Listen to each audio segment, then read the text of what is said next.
on Clearing the Clutter Inside and Out, we're talking about releasing expectations. Have you ever had great expectations and then they didn't come to fruition? How can our expectations hinder us?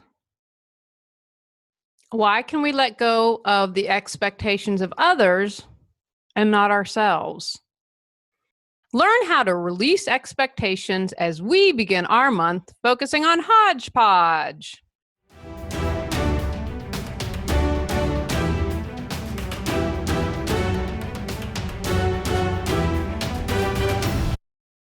Ready to clear your clutter and share your gifts with the world? Every Tuesday at 1 p.m., join award-winning professional organizer, author, and certified life coach Julie Coraccio on Clearing the Clutter Inside and Out, as she teaches you how to navigate the waters to declutter your life. Julie Coraccio destroys the box and examines clutter in all areas: physical, mental, emotional, spiritual, energetic, relationships, health, finances, and more. Today's episode was inspired because it's something I'm personally working on, because I get into trouble when I have all these expectations and then they don't turn out the way that I had hoped for, had chosen, had wanted. And then I'm disappointed, I'm upset, I'm frustrated, and it's not fun. This was also based on one time I had first moved to Raleigh, and gosh, I've been in Raleigh now. Year 13 is coming up, year 12. And I was single. And I had gone to an event. They were having, I think, like a law of attraction event or something like that, or something spiritual that would have interested me. And I remember waiting in line. And this woman was talking about her belief in it. And she talked about how she had written, I think, something like 100 or more expectations that she had wanted in a mate. And I have to tell you, they were ridiculous. Has to have his own private plane, a boat. And she said that she got it. She met this guy and he had all these expectations that she wanted. Her huge list was met. It wasn't about this person. It was this list of things. And I think, having been married almost 5 years, sometimes we have these expectations of our spouse and they don't always come true. And, I learned before meeting my spouse that happiness had to come from within me. I couldn't expect Tony to make me happy. Does he enhance my happiness? Absolutely. But I'm in charge and control of creating my happiness. The other story I will share, which I believe I have shared on the podcast already, but it's good relevant to this, and it's a good reminder. Before I met my husband, I had all these things that I had wanted in a man. Similar to the woman having this list, except that it wasn't ridiculous. It was, he has to be honest. He has to have integrity, like an intelligent man. And the one physical attribute was, I wanted a guy like 6 feet tall to 6'3". My husband is 1.5 inches shorter than I am. So when I removed that, I was doing a healing session with my friend Lisa. I'm very proud of her. She moved to Hawaii and has just blown up and become internationally successful.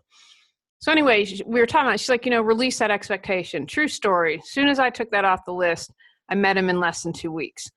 So that was a reminder. And I would never give up my husband. I would never want to date a 6 foot tall guy in place of Tony. I had put so much emphasis on height the entire time dating career, that just came out. Let's rephrase that. My dating life, that it was a must have. And obviously it turned out not to be a must have. So we create all these expectations and we might be setting ourselves up to miss something really wonderful. I wanted to share this quote from Anne Lamott. Expectations are resentments under construction. Sometimes I think I need to get a tattoo of that. No more tattoos. Think it's a fantastic quote and absolutely true. There's no reason for me to get upset over something I can't control. And that's, again, I'm going to work on progress on that, much better than I used to be. Being upset about someone else's actions or not living up to my expectation simply slows me down. Why do we have expectations? We assume, and our trouble begins here. You know what the Assume means we have all learned that since a child. It makes an ass out of you and me. Some of the assumptions we might have is that people have the same thought process as we do. Simply not true. We think if it makes sense to us, it should make sense to others, right? One of the things that I'm really grateful for in my work, because I work so closely with people, is it has taught me to ask questions, to be more understanding, to be more compassionate, because it might make complete sense to me and it's Greek to someone else. And so I have to explain, and it's great practice at that, and making sure I'm clear and finding a way to reach a person so that they understand and how they think and process things. We also make the mistake of assuming that if we have certain expectations, others will have the same, right? I kind of have to chuckle at this one. My neighbors who don't care, as I look out the office window, trash in their yard, which eventually makes it to mine. I've talked to them, I've kind of given up. They just don't care. They don't care if they have litter in their yard, in their driveway, and they simply walk by it every day. I can't understand that process and that thinking, especially since their house is 3 stories more expensive than I am, but I keep trash out of the yard. I pick up trash. To me, it's something you do to keep America beautiful. It's something, if you see the trash on the ground, you just pick it up. You just don't let it lay. You don't let your dustbuster sit out in the rain and get ruined and take several days to pick it up. I have to admit, I can't understand that thought process. So my expectations of neighbors picking up trash is just not what their expectations are. So that's a perfect little example of how I don't understand their thought process. And I have learned I can't assume that everyone's okay with not having trash in their yard. And I know that they aren't the only ones that are okay with it, and that I'm not the other person alone who doesn't like trash blowing in their yard. So again, just a simple thing. You assume that people want to keep their yard looking nice and wouldn't want trash. Usually what happens as we begin to have these expectations, our emotions come out.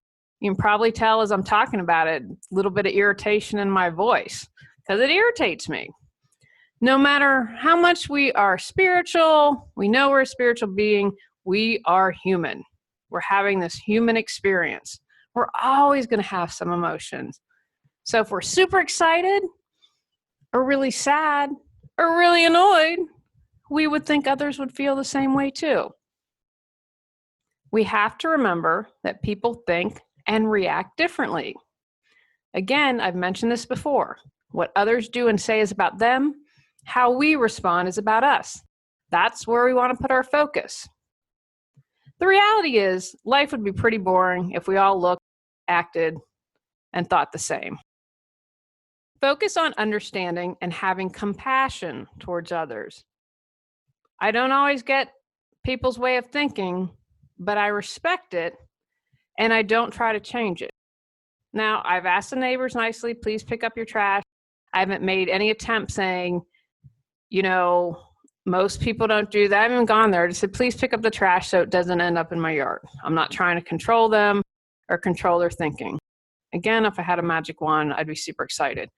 But I'm like that in general. I might not understand someone's way of thinking, but I try to respect it and gain some sort of understanding. We would be living in a much different world.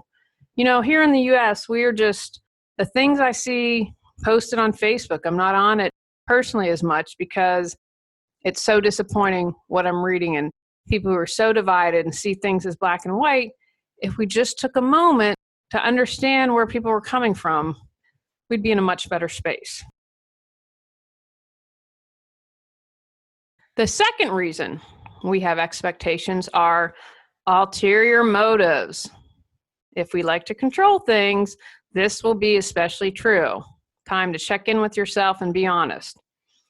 We're looking to get the outcome we desire that works for us, and we're really not taking into consideration the other person. Is any of this ringing true to you? Number 3, we mistakenly hitch our happiness to what someone will do or say. I just talked a moment ago. It was a big aha moment for me that I realized my husband can't make me happy. He can enhance it, but everything's up to me. our ego, our mental body, our beliefs run with what we think people should do or say. This is where the disappointment comes from. You believe people shouldn't steal the name of your product. When you trust the universe to take care of it and that'll all work out in the end, then it does. Now, side note, because this is something that happened to me. I had someone steal all my website copy. I called them out on it and said, remove it, or I'm going to hire an attorney. They did it. I had to deal with this at the beach one vacation. And I contacted, I'm really disappointed with this. I contacted the local NAPO chapter. They didn't do anything. I should have contacted national. Something like that's a little bit different. And that's where discernment comes in. It's annoying that someone has taken the product that I have, the name of a product I have.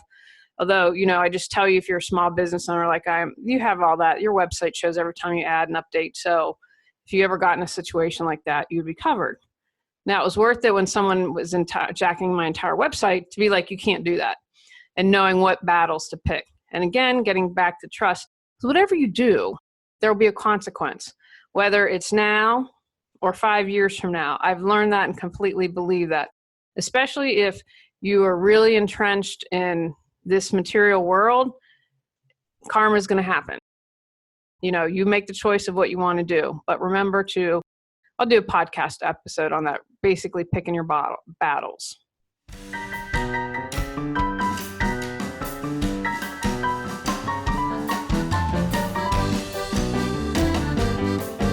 Losing money because you aren't organized?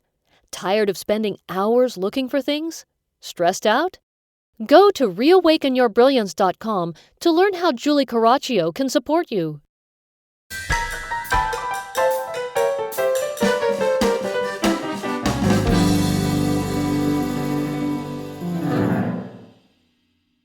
You might have a belief that your boyfriend should love you unconditionally. And maybe the truth of the matter is he wasn't loved or treated as well as a child, and he is incapable of giving you what you need. So in a situation like that, you have to decide, can I live with this? Because my expectations aren't going to be met. I recently told a client one of her homework assignments was, as she said to me, and I was so impressed because she was aware of this. And I always talk about how awareness is half the battle, that she needed attention from her friends. And I turned that around and I said, how can you give yourself the attention that you desire, that you're seeking from others? So think about that. The 3 main reasons why we have expectations: we assume, we have ulterior motives, or we mistakenly hitch our happiness to what someone will do or say. Take a moment and reflect. Where do you fall into those 3 categories? Do you know what your expectations are related to? How can you let go of expectations? First, examine your motivation. Be honest. Now remember, don't judge yourself. That just takes you down another rabbit hole, and the purpose here is to learn. I don't believe in mistakes. If we learn from something, then it's valuable. Don't judge yourself. Focus on finding the truth.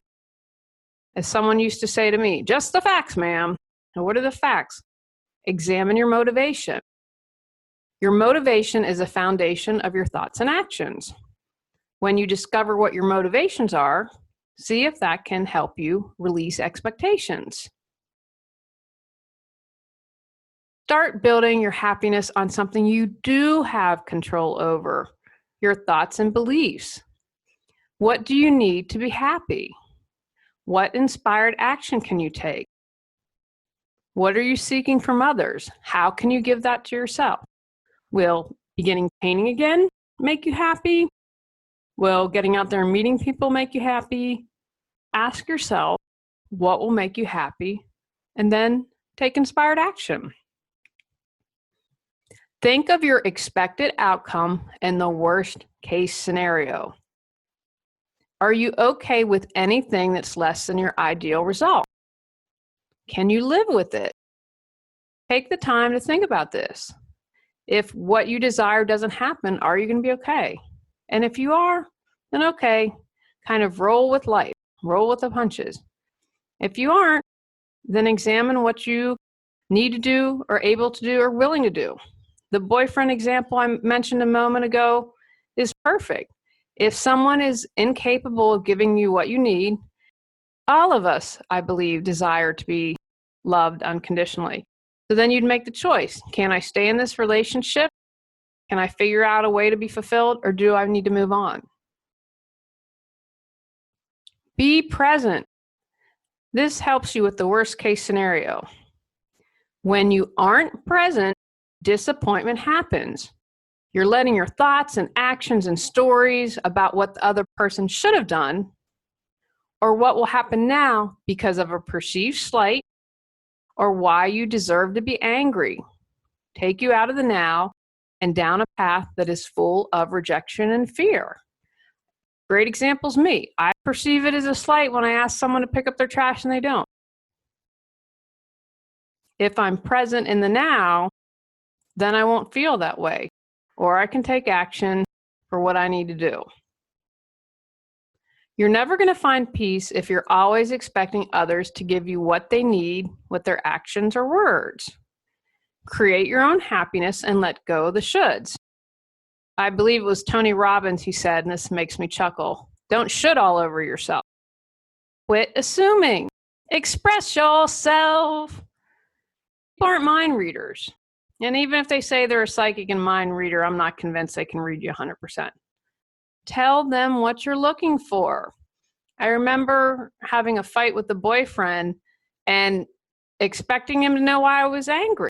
He had no clue, and he was completely in the right in that moment. I hadn't said what I needed. I hadn't said what I had expected him to do, and how could he have known? He wasn't a mind reader. So tell people what you need, and then you move forward. Maybe they say, yay, I can do that, or no, I can't. And then again, you take inspired actions. What are you willing to live with? You don't know what others think, say, or feel, or their thought processes. Ask questions. Become curious. Think of yourself as a researcher, archaeologist. Have the courage to start a conversation. I think so many times in life, we're afraid to ask questions, maybe because we know what the answer is and it's not what we desire and we don't want to hear it. I've mentioned before how I'm on groups, and if people ask for advice and then people give them great suggestions and they ignore it. They just don't want to do it. They want to moan and groan, but they don't want to take any action. Don't live a quiet life of desperation. Make changes, do what you need to create the life that you desire. I think a lot of times people stay in relationships where they aren't happy. They know if they have these honest conversations, it's not going to be what they want to hear, yet they'd rather not face it. I'm going to encourage you, be brave. You can do it. And every time I face my fears, it's always been better on the other side. Don't take things too seriously or too personally. I'm waving my hands on this one if you're watching. If you're not watching, if you're listening to the podcast. Your expectations are yours only. The same goes for everyone else. Their judgments and opinions are theirs. Remember, what others do and say is about them. How you respond is about you. You can move in the direction and take inspired action that's right for you without personalizing what others do or say. I can pick up the trash that's coming to my yard and know it's not about me. Love yourself. Don't look to others to fulfill your needs. Do you. I was recently talking to a new client who shared something personal. It was very important for her to know I was okay with her situation in life. And I said, absolutely, do you. Haters going to hate, let them go. Love yourself, respect yourself, and be who you're meant to be. Love the person. Loving and respecting others means allowing them to be themselves. When you stop expecting people to be a certain way, you can appreciate them for them. I have someone that I love dearly, big old procrastinator. She is what she is, and I wouldn't change her. She's a good friend, and I love everything about her, and she procrastinates. That's part of who she is. I get that it's coming from a fear. Why would I get upset over that? Pay close attention and respect people for who they are and not for who you want them to be. We are all on individual journeys. Honor yours and honor theirs. Practice loving kindness. Loving them as is. Don't expect them to change and be okay with it. They're on their own journey. Take inspired action. Act from your heart, not your mind. That's why I have the take actions at the end of the podcast. I'm thrilled you're listening or you're watching on YouTube, but I want you to take action. I want you to change your life. That's why I do this podcast. I have said it before. I'll say it again. I choose to live in a world where people are happy, they're working on themselves, and they're taking action, where we're all sharing our gifts with the world, where we're all being more considerate. When we take action, we can do that. Let it go, let it go. Saying or doing something, Elsa really didn't know what was up. Say or do something and then completely forget about it. Let it go. Don't sit around waiting. I sent a query letter off to someone, no response. Kind of bummed out because it was an alum from my college and I went to a small college and usually think there's some respect there. Is what it is. I'm not sitting around pining away saying boo hoo hoo. I'm reaching out to other people. I'm taking action. Have faith that things turn out for the best. Accept the outcome as is while remaining open to do what's next. You never know what's going to happen. You never know what's going to come your way. Trust that it's all working out for your highest good. When you let go of your expectations of others, you free yourself from attachment to specific results that are beyond your control. You can move forward with ease and clarity. You interact genuinely without hidden motives or disappointment, and you become better equipped at embracing what others have to offer.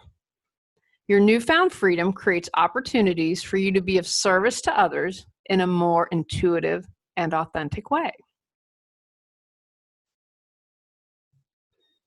Take actions. Write down where you have the most expectations in your life right now. Create a plan based on suggestions to let go of your expectations. Love yourself in some fun new way. Practice loving kindness towards people when they don't meet your expectations. On our next episode, we're talking about clearing and organizing your medicine. Go out, clear the clutter to create the life you choose, deserve, and desire. Ready to live a more joyful and fulfilling life? Sign up for our newsletter and receive a free copy of 10 Steps to Clearing Clutter Inside and Out. Learn more at reawakenyourbrilliance.com.